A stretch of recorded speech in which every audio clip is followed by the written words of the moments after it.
De nou altă parte. Mă trebuie că e o căruță și șoferii de căruța aia și...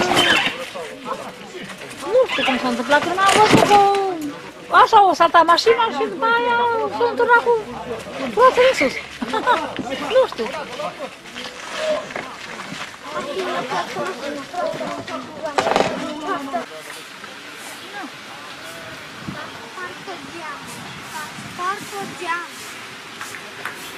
Să spart o geamă.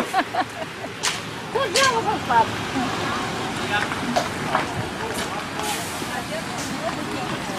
Bună ziua.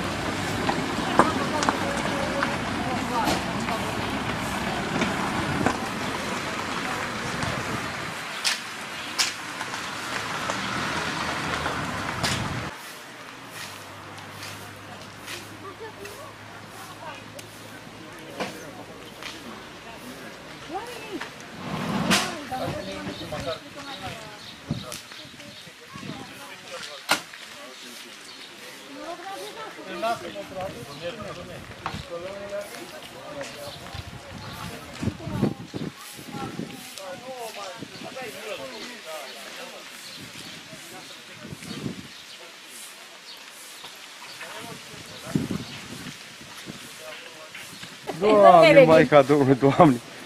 Dar eu am auzit neunând. O puternic, așa, bum, și după aceea, numai când am văzut că aia au venit cu mașina cu roțele în sus, m-am văzut pe stradă. Vai de mine! Dar eram aici în față, zic că eu știu...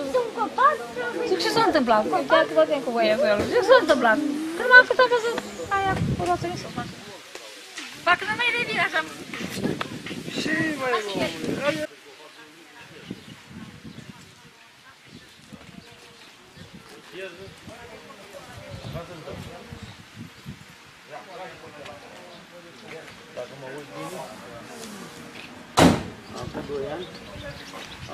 Acum 2 ani te duci acolo.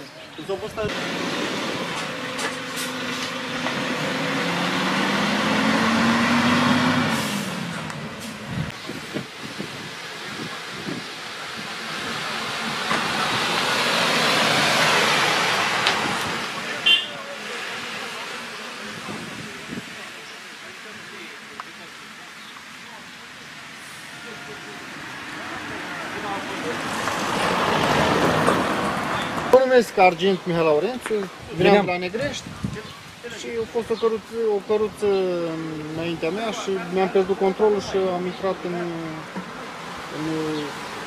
ăsta, cum se cheamă? Într-un nuc. Într-un nuc. Am deviat contrasens. Și mi-am pierdut controlul și m-am dus mașina de daună totală, în rest, cam atât. Acostamentul la drumul național nu este vizibil, nu este amenajat? Da, nu este amenajat.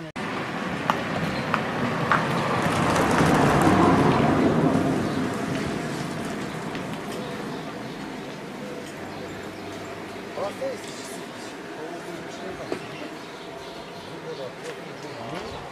S-a întâmplat mai greu.